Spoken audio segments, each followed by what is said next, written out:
Kwa majina naitwa Dr. Joachim Joktan Neyembe, ni mganga mfawidhi wa hospitali ya rufaa Kitete pale Tabora, na tunaamini kabisa kwamba kutokana na uzuri wa ile budget, basi ifikapo kesho itakuwa imepita na itakuwa ni mwanzo mzuri wa kuendelea kuboresha afya ya Watanzania. Lakini lingine ambalo linaenda tukiachana tu na afya, hii wizara ni kati ya wizara muhimu kabisa katika taifa lolote, sio Tanzania pekee yake, kwa sababu huwezi kufanya biashara, huwezi kulima, huwezi kufanya chochote kile kama una afya mbovu.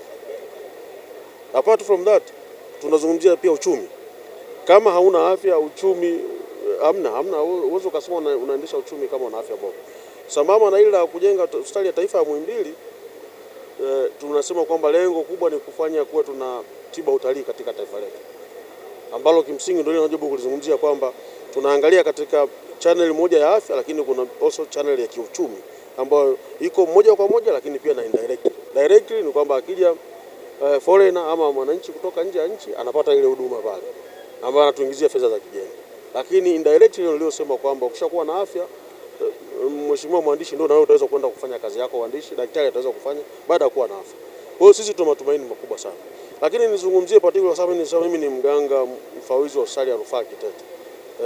Kama ambavyo najua utaka kufahamu kule kukoje, niseme tu wizara yetu kwa ujumla wake kupitia maono ya mama yetu pale nako tumeweza kufanya mabadiliko makubwa sana.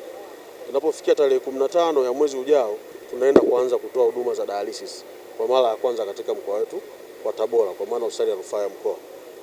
Tumeimarisha eneo hilo la dialysis kama anazungumzia, kwa maana kusafisha figo, lakini pia tunaimarisha huduma za utoaji wa macho, idara ya macho.